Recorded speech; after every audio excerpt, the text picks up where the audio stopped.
محمد کی محبت دین حق کی شرط اول ہے۔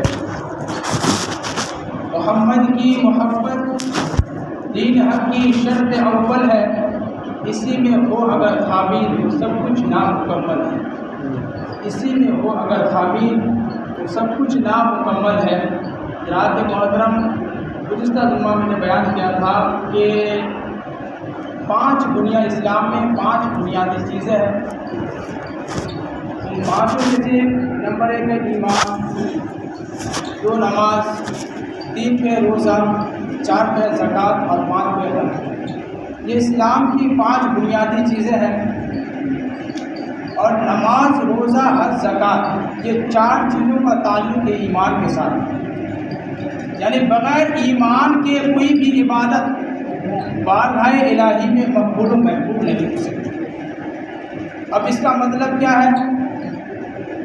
یعنی اس کا مطلب یہ ہے کہ اگر کسی انسان کے پاس ایمان نہ ہو، کسی انسان کا عقیدہ صحیح نہ ہو، تو وہ شخص لاکھوں نماز پڑھے، لاکھ روزے رکھے، حج پر حج کرے، کروڑ روپیہ زکوٰۃ دے، مگر ان کی عبادت بارگاہ الہی میں مقبول و محبوب نہیں ہو سکتی۔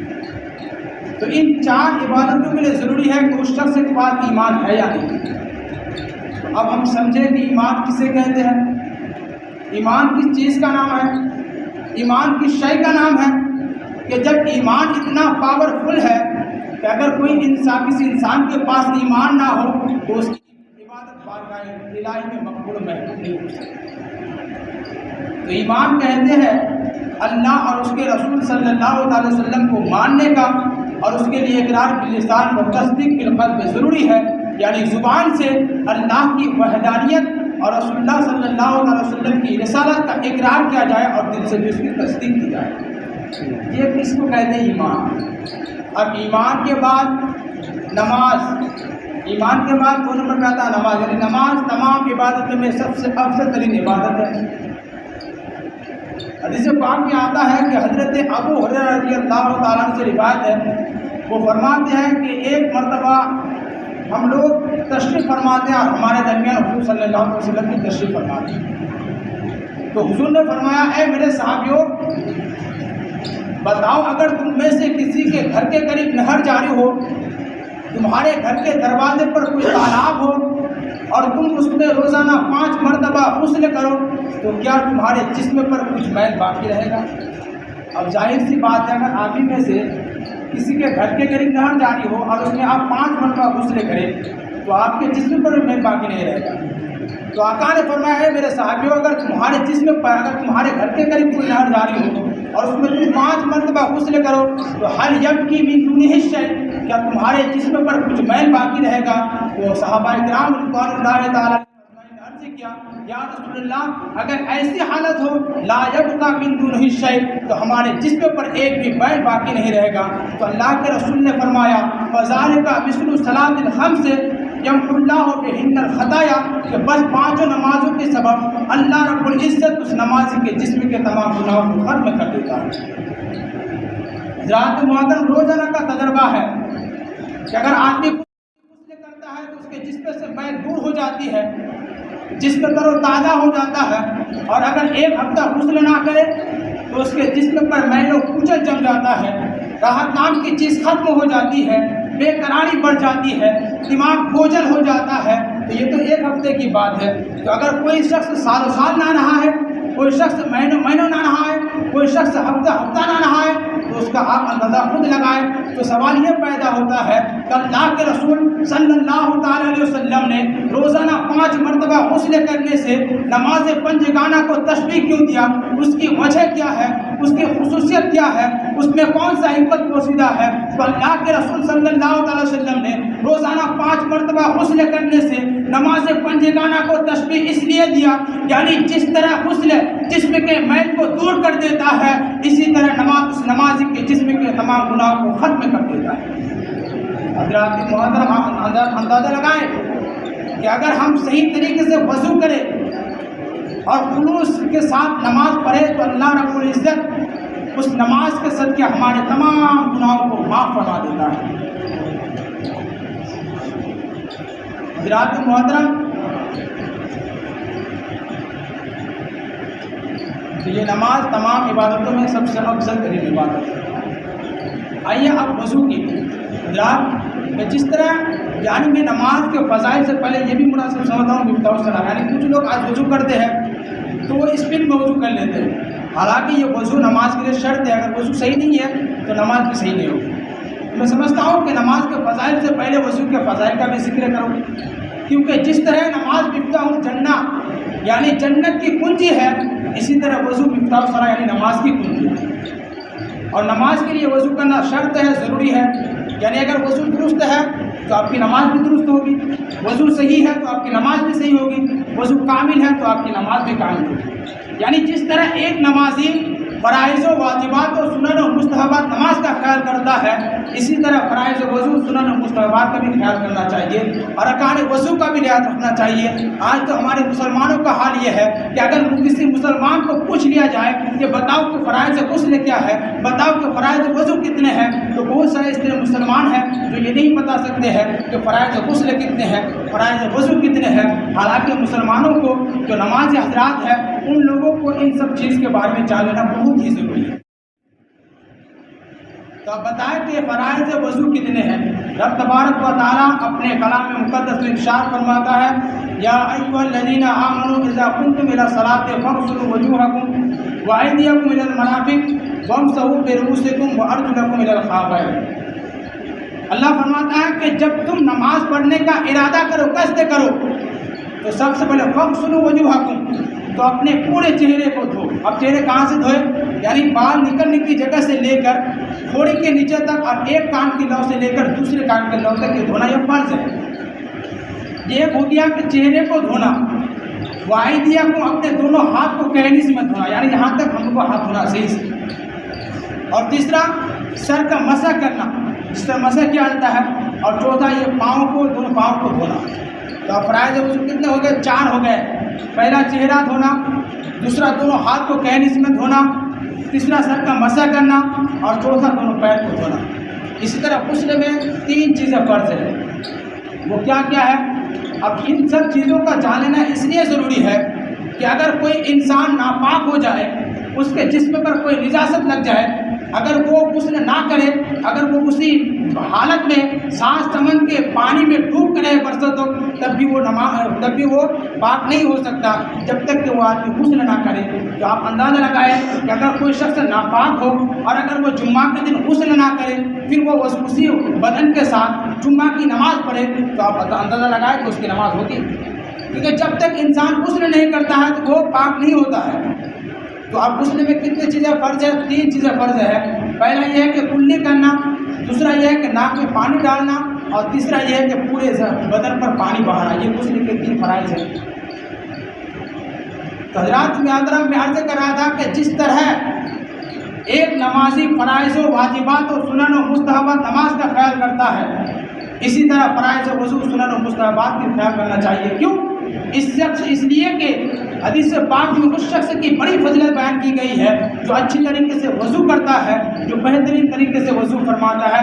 آئیے حدیث پاک میں آتا ہے، حدیث پاک ملاحظہ فرمائے، حوالہ نوٹ کریں، مشکوٰۃ شریف جلد اول کتاب الصلاۃ صفحہ نمبر 38، حدیث نمبر 1 صفحہ نمبر 38 فصل اول میں حدیث پاک موجود ہے۔ قال النبی صلی اللہ تعالی علیہ وسلم، من توضأ فأحسن الوضوء خرجت خطاياه من جسده حتى تخرج من تحت أظفاره.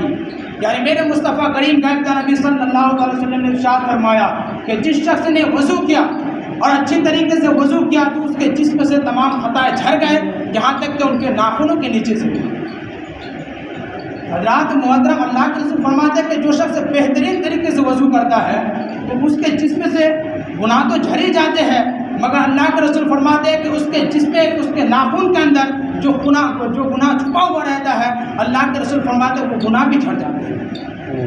تو حضرات محترم، ہمارا جب وضو کرتے ہیں تو اس کا بہترین طریقہ یہی ہے، اس کا بہترین طریقہ یہی ہے کہ پہلے ہم دونوں ہاتھ کو کلائی سمیت دھوتے ہیں، پھر کلی کرتے ہیں، پھر ناک میں پانی چڑھاتے ہیں، پھر پورے چہرے کو بال نکلنے کی جگہ سے لے کر تھوڑی کے نیچے تک اور ایک کان کے نو سے لے کر دوسرے کان کے نو تک دھوتے ہیں، پھر دونوں ہاتھ کو کلائی سمیت دھوتے ہیں، پھر دونوں ہاتھ کو ٹہنی سمیت دھوتے ہیں، پھر سر کا مسح کرتے ہیں، پھر تمام دونوں پاؤں کو دھوتے ہیں. مگر رب تبارک و تعالیٰ اپنے بندوں پر کتنا مہربان ہے کہ جب بندہ وضو کے لیے اپنا ہاتھ دھوتا ہے تو اللہ تبارک و تعالیٰ اس کے ہاتھ کے گناہوں کو ختم کر دیتا ہے. جب بندہ کلی کرتا ہے تو اللہ تبارک و تعالیٰ اس کے منہ کے گناہوں کو ختم کر دیتا ہے. جب بندہ ناک میں پانی چڑھاتا ہے تو اللہ تبارک و تعالیٰ اس کے ناک کے تمام گناہوں کو ختم کر دیتا ہے. جب بندہ پورے چہرے کو دھوتا ہے تو اللہ تبارک و تعالیٰ اس کے پورے چہرے کے تمام گناہوں کو ختم کر دیتا ہے. جب بندہ سر کا مسح کرتا ہے تو اللہ تبارک و تعالیٰ اس کے سر کے گناہوں کو ختم کر دیتا ہے. جب بندہ اپنے دونوں پاؤں کو دھوتا ہے تو اللہ تبارک و تعالیٰ اس کے پاؤں کے گناہ کو ختم کر دیتا ہے. یعنی بندہ اپنا کام کرتا ہے، رب تبارک و تعالیٰ اپنا کام کرتا ہے. بندہ اعضائے وضو کے گرد و غبار کو پانی سے دھوتا ہے تو رب تبارک و تعالیٰ اس نمازی کے جسم کے تمام گناہوں کو بارش رحمت سے دھو دیتا ہے. بندہ اعضائے وضو کے گرد و غبار کو پانی سے پاک کرتا ہے تو رب تبارک و تعالیٰ اس نمازی کے جسم کے تمام گناہوں کو ختم کر کے اس نمازی کے جسم پر چمک اور نور عطا فرماتا ہے. تو حضرات محترم، آپ اندازہ لگائیں کہ اگر ہم وضو کرتے ہیں تو اللہ تبارک و تعالیٰ اگر ہم ہاتھ کو دھوتے ہیں اللہ تبارک ہاتھ کے گناہوں کو ختم کر دیتا ہے. منہ کو دھوتے ہیں تو اللہ تبارک و تعالیٰ منہ کے گناہوں کو ختم کر دیتا ہے.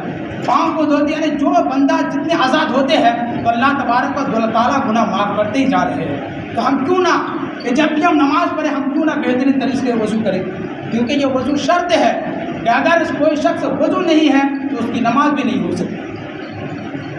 اسی طرح اور اللہ کے رسول فرماتے ہیں لا ایمان لمن لا امانت ولا صلاۃ لمن لا طہور له ولا دین لمن لا صلاۃ له. اللہ کے رسول نے فرمایا کہ وہ شخص ایماندار ہو ہی نہیں سکتا ہے کہ جس کے اندر امانت نہ ہو، اور اس شخص کی نماز نہیں ہے جس کو پاکیزگی حاصل نہ ہو. حدیث پاک میں آتا ہے کہ اگر پاکیزگی حاصل نہ ہو تو اس شخص کی نماز قبول ہی نہیں ہوگی. حضرات محترم، اب یہ حدیث کریمہ جو ابھی میں نے پیش کیا ہے کہ جو شخص اچھی طریقے سے وضو کرتا ہے تو اس کے جسم سے تمام خطائیں جھڑ جاتے ہیں. تو آپ سوچتے ہوں گے کہ جسم سے گناہ جھڑتا ہے پانی کے ساتھ، مگر ہمیں اس کو دکھائی نہیں دیتا. پانی تو بالکل اسی طرح پاک و صاف نظر آ رہا ہے. اگر گناہ جھڑتا تو پانی ضرور مرچا رنگ کا نظر آتا، پانی ضرور غلیظ رنگ کا نظر آتا. نہ جانے ذہن و فکر میں مختلف قسم کے خیالات ابھرنے لگتے ہیں. ٹھیک یہی سوچ، یہی فکر لے کر ایک شخص امام المسلمین امام اعظم ابو حنیفہ رحمۃ اللہ تعالی علیہ کی بارگاہ میں حاضر ہوا اور عرض کیا، اے امام اعظم، من توضأ فاحسن الوضوء خرجت خطاياه من جسده حتى تخرج من تحت اصبعه. یعنی اے امام اعظم، حدیث پاک میں آتا ہے کہ جو شخص اچھی طریقے سے وضو کرتا ہے تو اس کے جسم سے تمام خطائیں جھڑ جاتے ہیں یہاں تک کہ ناخنوں کے نیچے سے بھی. لیکن ہم آپ وضو کرتے ہیں ہمیں تو ایسا کوئی محسوس نہیں ہوتا ہے، ہمیں تو کوئی ایسی بات نظر نہیں آ رہی ہے، نہ ہمیں ایسا محسوس ہوتا ہے کہ ہمارا گناہ پانی کے ساتھ جھڑ جاتا ہے. تو اب امام اعظم ابو حنیفہ رحمۃ اللہ تعالی علیہ سمجھ گئے کہ اس سائل کو بتانے اور سمجھانے کی ضرورت نہیں، کہ بلکہ اس سائل کو دکھانے کی ضرورت ہے، اس سائل کو مشاہدہ کرانے کی ضرورت ہے. خود بخود سمجھ جائے گا کہ وضو کے پانی سے گناہ جھڑتا یا نہیں. لہٰذا امام اعظم ابو حنیفہ رحمۃ اللہ تعالی علیہ اپنی ولایت والی نظر اس شخص کے آنکھوں پہ ڈال دیتے ہیں. نظر ڈالتے ہی اس شخص کے آنکھوں میں نور بھر گیا. اب جو چیز نظر نہیں آتی تھی وہ چیز بھی نظر آنے لگی. اتنے میں مسجد میں نماز کے لیے اذان دی گئی تو ایک شخص آیا دوڑتا ہوا اور وضو میں مشغول ہو گیا. تو امام اعظم ابو حنیفہ رحمۃ اللہ تعالیٰ اس شخص سے فرمایا, جو شخص سوال کیا کہ امام اعظم ہم وضو کرتے ہیں, ہمیں تو ایسا محسوس نہیں ہوتا ہے کہ ہمارا گناہ پانی کے ساتھ جھڑ جاتا ہے. تو لہٰذا امام اعظم ابو حنیفہ اس شخص سے فرمایا, اے شخص, اے ساحر, وہ شخص جو دوڑتا ہوا آیا اور وہ وضو کر رہا ہے, اس کے اعضاء سے جو مائع مستعمل گر رہا ہے, اس کے ہاتھوں سے جو پانی گر رہا ہے, اس کو تم بغور دیکھو وہ پانی کیسا نظر آ رہا ہے. جب اس سائل نے دیکھا تو اس کا پانی بالکل کیچڑ کے مانی نظر آ رہا ہے, بالکل کیچڑ کے مانی نظر آ رہا ہے. پھر اسی طرح دوسرا شخص دوڑتا ہوا آیا اور وہ شخص بھی وضو کرنے لگا. تو پھر امام اعظم فرماتے ہیں, اے شخص, اس شخص کو بھی دیکھ جو ابھی دوڑتا ہوا آیا, جو وضو کر رہا ہے, اس کے اعضاء سے جو مائع مستعمل گر رہا ہے, اس کے ہاتھ سے جو پانی گر رہا ہے, وہ پانی کیسا نظر آ رہا ہے. جب اس سائل نے بغور دیکھا تو اس کا پانی مٹیالہ رنگ کا نظر آ رہا ہے. پھر اسی طرح تیسرا شخص آیا, پھر امام اعظم نے فرمایا, اے شخص, اس شخص کو بھی دیکھ, اس کے اعضاء سے جو مائع مستعمل گر رہا ہے, وہ پانی کیسا نظر آ رہا ہے. جب اس سائل نے, اس سوال کرنے والے شخص نے بغور دیکھا تو اس کا پانی بالکل صاف و شفاف نظر آ رہا ہے. حضرات محترم, اب امام اعظم ابو حنیفہ رحمۃ اللہ علیہ تینوں شخص کو اپنے بارگاہ میں بلاتے ہیں اور ہر ایک سے الگ الگ سوال کر کے پوچھتے ہیں کہ اے شخص, تو بتا تو نے کون سا گناہ کیا, اے شخص تو بتا تو نے کون سا گناہ کیا, اے شخص تو بتا تو نے کون سا گناہ کیا. اب امام اعظم ابو حنیفہ ان تینوں شخص سے سوال کیا. اب ان تینوں شخص کو معلوم تھا کہ یہ پوچھنے والا کوئی معمولی آدمی نہیں ہے, یہ پوچھنے والا کوئی عام آدمی نہیں ہے, یہ پوچھنے والا کوئی جاہل آدمی نہیں ہے, بلکہ یہ پوچھنے والا اللہ کا ایک برگزیدہ بندہ ہے, یہ پوچھنے والا فقہ اعظم ہے, یہ پوچھنے والا اپنے وقت کا ولی کامل ہے, یہ پوچھنے والا امام المسلمین ہے. تو وہ تینوں شخص نے سچ بتا دیا. پہلے شخص نے عرض کیا, حضور مجھ سے زنا کا گناہ ہو گیا تھا. دوسرے شخص نے عرض کیا, حضور مجھ سے جھوٹ کا گناہ ہو گیا تھا. تیسرے شخص نے عرض کیا, حضور جب میں ایک نماز کو پڑھ لیتا تھا تو میں دوسری نماز کے لیے انتظار کرتا تھا.